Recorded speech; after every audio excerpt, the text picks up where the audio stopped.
Welcome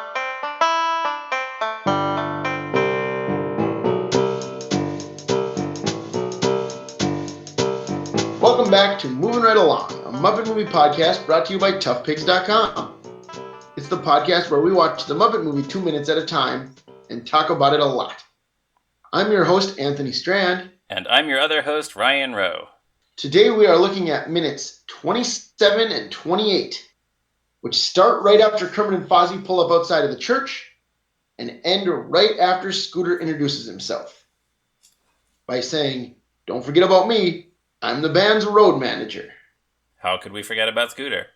Although, I guess since we're talking about Scooter, let's just talk about him briefly here. I've always thought it was kind of awkward how the movie shoehorns him into this scene. Yes. Like, everyone else kind of, Scooter's a very important character. You know, he's the gopher. He's essentially the stage manager. He's Richard Hunt's most prominent character. And in the Muppet Movie, all the other characters who are that important, they're introduced, right? But Scooter's just kind of like, hey, we didn't really have anywhere to put Scooter. Let's stick him here with the Electric Mayhem. Sure. Yeah, exactly. They had to put him somewhere. Actually, I thought I might save this for later, but it was different in that June 12th, 1978 draft of the script that we have been occasionally referring to. What was it? So in that draft, they met Scooter later in the movie. Actually, Scooter and Animal, they met later in the movie at a gas station. And in this scene, there was no Scooter. And instead of Animal, the Electric Mayhem had a drummer named Charlie, who was going to be played by a cameo guest star. And Charlie would introduce himself as the drummer and then note that he was thinking about going into real estate. Huh. Yeah. Interesting. Yeah. So it actually, as much as Scooter is shoehorned in here, it definitely makes for a tighter and more concise movie than adding him later at a gas station. Right. Hanging out with Animal. Yeah. So now that we've talked about Animal, let's go back to the beginning of these minutes and talk about our introduction to him and the rest of the band. Well, yeah, I actually had a couple things for even before that. Okay. So Fozzie and Kermit both comment that despite the fact that they've been driving so long, they're both wide awake, and then they immediately fall asleep. I just like the fact that for all the impressive not high tech, but very intricate puppet tricks and effects in this movie, when it comes time for Kermit and Fozzie to fall asleep, they just tilt the puppets' heads back so you can't see their eyes. Right. That's all. Although it makes for a really nice visual gag, though, too. Yeah, definitely. Especially Fozzie. I love the way that Fozzie just flings his head back and falls asleep. And he's out like a light. Immediately. Yeah. Yeah, I think it's so good. I fall asleep like that, too, sometimes. That I'm not surprised to hear that, actually. So once they fall asleep, we briefly hear some organ music. And then that organ music gives away the Electric Mayhem and/or roll song. Rock and/or roll? Rock and/or roll. Yeah, it's one of them. I'm not sure which one it is. And so I guess we're supposed to assume that that's Dr. Teeth playing the organ, right? Briefly? Yeah, I guess so, yeah. It's a fake out at the song, because I remember as a kid thinking like the Electric Mayhem were interrupting church music, you know? But of course they're not. There's nobody else there. Right, because when they're outside a church and you initially hear the sound of an organ, you assume that it's going to be a church organ. Right. And then Kermit and Fozzie get out of the car, go in and see the Electric Mayhem. And I will say this. The two shots in that sequence, I think, are among the most visually beautiful shots of this entire movie. Kermit and Fozzie's heads framed in the doorway. I was hoping you were going to say that because I wrote that down too. I love that shot where they're each peeking out from behind one of the double doors. Kermit's on the left side of the screen and Fozzie's on the right. And yeah, that just looks really cool. It looks so great. Yeah. And then also immediately after that, when we are from their point of view, we are moving through the church, through the church pews. And I think that looks so great. Yeah, it's a point of view shot from Kermit and Fozzie's point of view. Yeah, it's Kermit and Fozzie's point of view, but also it looks like from like a rock documentary about the Electric Mayhem. Yeah, that's a shot that would be used in their documentary. Right. It's great. And So then, good. so there's something here in that shot that I just noticed for the first time. It's one of those things where, when you're looking at it closely, 2 minutes at a time, as they're approaching, or as that, as the camera is getting closer to the band, there are candles on the railing, and I think on the organ, just kind of scattered around. One of the candles falls off the railing during that shot. It's kind of near Zoot on the right side of the screen. Huh. Yeah, but I guess they liked that take enough that they just decided to keep it. Or maybe nobody noticed. Yeah. And maybe because I mean, you as you say, neither of us has ever noticed. Yeah. But I also We like the idea that maybe they're playing the music so loud that they're, just knocking things off the walls. right. Yeah. Yeah. That's great. Also, earlier when Kermit and Fozzie's heads are both framed in the doorway, we would be remiss if we didn't mention that this is where Fozzie says they don't look like Presbyterians to me. Yes. And what do Presbyterians look like exactly? I guess just I don't know. But I didn't grow up like I grew up going to a Lutheran church, whatever. But I didn't grow up anywhere near a Presbyterian church in my very small town in North Dakota. So I grew up with this line being my primary association with Presbyterian. Like years later, I lived just around the corner from a huge Presbyterian church, and every time I walked past it, I would say, "They don't look like Presbyterians to me," out loud every time. Did you ever actually say that to one of the Presbyterians? No, I did not That's good. because they didn't interact with me. I guess I don't know. I never had occasion to interact with any of the Presbyterians. Well, that's a shame. But at the same time, you would not have wanted to offend a Presbyterian. Right, of A course not. Presbyterian who was perhaps not intimately familiar with the Muppet movie. Right. Although I don't see how you could not be if you're a Presbyterian. I don't know. It just seems like a landmark moment in Presbyterianism portrayals in pop culture. You're right. If I were a Presbyterian, I would actually be really proud of that that joke. So once Kermit and Fozzie get up to the front of the church, who do they meet there? All kinds of crazy people. And who are the Electric Mayhem? Well, the leader is Dr. Teeth, which is Jim Henson, of course, played by Jim Henson again, plays Kermit. And Animal is Frank Oz, right? So those two are the same puppeteers as Kermit and Fozzie, members of the band, are played by puppeteers who we really haven't seen much of yet, outside of the opening sequence in the movie studio. That's true, yeah. So Floyd is Jerry Nelson. Jerry Nelson started working with the Muppets in the mid 60s as a temporary replacement for Frank Oz, who almost joined the army but didn't. Right? Isn't that the story? I think that's the story. I think in the Jim Henson biography, they talk about like Frank Oz getting dressed up and going to join the army, and they already had Jerry Nelson lined up to be his replacement, and then Frank got there, and then for some reason ended up not joining the army. I don't remember the complete story, but yeah, that was the gist of it. Yeah. And so Jerry, like, I always think of Jerry Nelson as the most versatile Muppet performer. Here in this movie, he plays Floyd, he plays Kermit's nephew Robin, he plays Lou Zealand. On the Muppet Show, And Camilla. And Camilla, yeah, absolutely. On the Muppet Show, he was also Dr. Strange Pork, Miss Mousy, about 100 other characters. He's the Count on Sesame Street, Harry Monster, Sherlock Hemlock. He was Gobo Fraggle. He just had such a wide range of character voices that he could do. And Floyd is maybe the one that's closest to his actual personality. By all accounts, yeah, kind of that sort of laid back, sort of hippie-ish, yeah. Right. So, and of course, Floyd introduces himself by saying, "I'm Floyd, I blow bass," which I always really liked. It's an interesting line, yeah.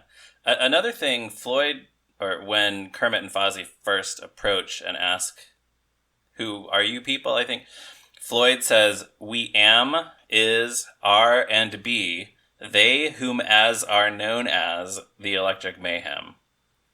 I've always wondered, was he supposed to Right. say they whom as are known as, or was it supposed to just be they whom are known as the Electric Mayhem? It sounds like one word too many. Right. Right. Although I kind of like it because it's just Floyd rambling, and it's Right. very in character, It, whether it it's was intentional or not. it's completely in character for Floyd, so it doesn't really matter, but it's curious. And it might like that might be Floyd's signature line in my mind too. Yeah, maybe the one from the Sex and Violence Muppet Show pilot, where he says he has a home for a room for life. He has a room for life at the home for the chronically groovy. Is that it? That's right. But obviously, that's not his signature line because I couldn't even remember it. Right. And speaking of, you mentioned his line there. Right before that, when the band stops playing, Dr. Teeth stops the band by saying, "Cool it, everybody. Ho-dee, ho-ho." I love that so much. Again, I don't know if that was in the script or if it was just like, "Cool it, everybody," and Jim Henson added, "Ho-dee, ho-ho." Yeah, just like Doctor Teeth shushes the band, and then he added that himself. And then, I mean, again, and of course, his line right after that is, "Our gentle morning melodies have attracted wandering admirers." Like, there's something about the dialogue in this whole sequence that is just so much fun. Yeah, Doctor Teeth, when he You is know? written correctly, should always be using too many words. Right, for sure. So they're all great. And then the third member, or the fourth, because we already did Animal too. The fourth member of the band then is Janice, for sure, really, as she introduces herself here. Yeah, her introduction is, "Oh wow, like I'm Janice on lead guitar, for sure, really." And it's remarkable to me how Richard Hunt took an existing Muppet who was performed by another performer on the first season of The Muppet Show, and really just An by, Oscar. yes, Aaron Oscar on the first season, and really just by giving her this Valley Girl voice, he turned her into an actual character. Right. Well, and one of the most, I mean, obviously, the Muppet Show has very few female characters in general. So Janice, by being the main one that's not Piggy, kind of would stand out anyway. Yeah. But I feel like in the public consciousness, the members of the Electric Mayhem go in this order as far as people knowing them: 1, Animal; 2, Janice; 3, Dr. Teeth; 4, Floyd; 5, Zoot. Right? And Janice is number 2 primarily because of that Valley Girl voice and that weird energy that Richard Hunt gave her. Yeah, I would agree with that, sure. So then that means Lips, who doesn't even exist yet at the time of this movie, would be number 6. Number 6, right? A distant Although I'll six. say this too. Yeah, a distant 6. Let me ask you a question. Here's my theory about Floyd. Tell me if you agree or disagree. I feel like hardcore Muppet fans tend to think of him as Jerry Nelson's signature character, one of the best known Muppets, one of the stars of the Muppet Show, and casual fans tend to think of him as, I don't know, that red guy from the Dr. Teeth band. Yeah, if they think about him at all, they might think of him. No, but even then, they probably still don't think of him as the guy who dresses like the Sgt. Pepper cover. Right. Yeah, that's like something you notice if you pay too much attention to Muppets, right? Yeah, Like, the casual fans would just be like, "Oh, that's one of the guys in the Muppet Band." yeah, right. Where and I feel like more than with any other character, there's that disconnect between what hardcore fans think and what casual fans think. I don't know. It's just always been interesting to me that like you or I would be like, yeah, Floyd. Yeah, He's well, the greatest. and he was used a lot You know. on the Muppet Show. Maybe about as much as Animal on the actual series. Yeah, probably true. So, But considerably. yeah, that's interesting. Yeah. But then, whereas Animal kind of carried on, because I guess it's so easy to write for Animal, and in the 90s they could do stuff with Animal that Frank Oz could easily loop in later when he wasn't actively performing. But for whatever reason, they kind of forgot to write stuff for Floyd in the 90s. Right. And we'll get to that when we get to some of those '90s movies in a few years. True. Stay tuned, everyone. But we were talking about Janice. Richard Hunt, who we didn't really say, we've been introducing the performers as they show up. Richard Hunt started working with the Muppets in 1970 when he was 19 years old. He started out on Sesame Street. His characters there included Forgetful Jones, Placido Flamingo, Gladys the Cow, Aristotle, the blind Muppet, who I really liked. And on the Muppet Show, of course, he's Janice and Scooter in this scene. He was also Sweetums. He was Statler. He's actually the first Muppet performer we hear in this movie, right? I'm Statler. Oh yeah, how about that?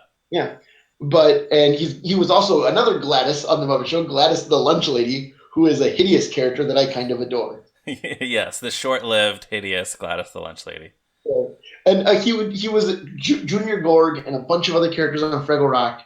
And tragically, he died of AIDS in 1992 when he was 40 years old.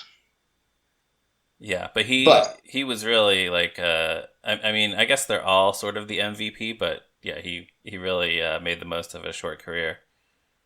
Mm-hmm. Did you mention Beaker? I did not mention Beaker. I didn't write down Beaker when I was mentally going through the list. I was sitting here thinking that there was one missing, and yes, of course, he was also Beaker. Beaker, yeah. But yeah, and of course, Floyd and Janice maybe the defining Jerry Nelson, Richard Hunt duo. And they, kind of are thought of as two puppeteers who work together all the time. Different pairs of characters that would do things together. Right. And Janice and Floyd might be the best one because it just seems like it's them hanging out. Yeah. There's something about that Janice and Floyd chemistry. Yeah, it's just fun to see them together. It's fun to see them singing together on those occasions when they have a scene like backstage. Yeah. Great stuff. And then Zoot, the fifth member of the Electric Mayhem, the sax player Zoot, is played by Dave Goelz, who we'll get into, I think, in a future episode when we meet his signature character. But sure. All Zoot says in this scene is, "I'm That's it. And I believe that's all Zoot says in the entire movie. We'll have to keep an ear out. I might be wrong. He might say something in the bus later or something, but I'm pretty sure that's the only thing he says out loud in this entire movie. Yeah, I can't think of anything else. And that's kind of part of Zoot's character too, is that he's this burned out musician who just doesn't say much. Right. And which can be a funny idea, but definitely is the reason that he's the number 5 most memorable Electric Mayhem member. Although we should say also, he's the only member of the Electric Mayhem still being played by his original performer. Yeah. Goelz, which is kind of ironic that the one who speaks the least is the one who's had the same performer for the longest time. Yeah, that's impressive though. 41 years. 41 years now? Yeah. Yeah, that is impressive. Although I was just thinking, he's also probably reasonably well known to people also because he blows the last note of the closing theme song on The Muppet Show. Oh, right. Yeah. Yeah, every episode of The Muppet Show ends with a shot of Zoot looking into his sax. Yeah. Yeah, that's his big claim to fame. Yeah, I think he would be happy with that. And then, as we talked about, we end up on Scooter again, saying he's the band's road manager. Does not get much to do here, but there he is. Anything else you would like to discuss from these minutes, Ryan? I have a couple other things. I really don't have anything else. I think that's it for me. All right. I was just going to point out one of my favorite Frank Oz moments in this entire movie is when Floyd is trying to get Animal to calm down. And Animal just starts repeating everything Floyd says. So it's like, down, Animal, down, back, sit. Yeah. The timing of the way that they do that is so great. It makes me laugh every time. I love it so much. Yeah, you're right. That's a very well acted moment. And then also when Animal sort of throws himself on the drums, this little cloud of dust flies up, that's another one of those little attention to detail moments that I love. Yeah, that's great. Well, and also, as long as we're talking about Ant, we actually haven't talked about, what do? Eat drums. And then he starts eating the drums. Yeah. With is such a great, perfect animal joke. And it's one of those things where there's a fine line between animal and Cookie Monster sometimes. Sometimes, yeah, they come pretty close to overlapping each other. And this is definitely one of those times. Yes. But also, just the thing about these whole 2 minutes watching them is like we said, after the screening room, the whole movie has been Kermit and then Fozzie, and those are the only two Muppets we've seen. And after the first 30 seconds or so here, Kermit and Fozzie do essentially nothing. Right? Yeah. It's all moments for the Electric Mayhem. Right. Time for some other characters to take the spotlight. Right. So it's like there's a whole world of Muppets out there. Let's dump a bunch of them on you at once. Let's get this party started. This is what you've been waiting for. Mm-hmm. And now that we've gotten this party started, that seems like a good place to stop for this episode. And next week, for another episode of Moving Right Along, a Muppet Movie podcast. And we will look at what happens next with Kermit, Fozzie, and their crazy new friends. In the meantime, you can check out toughpigs.com on the internet, Facebook, Twitter, variety of other places. Thank you for joining us. Our theme music is by Stacey Rosen. Our logo is by Morgan Davey. And if you're so inclined, give us a positive review on iTunes. And tell all of your friends to listen to Moving Right Along. We'll see you next week. Bye. Bye.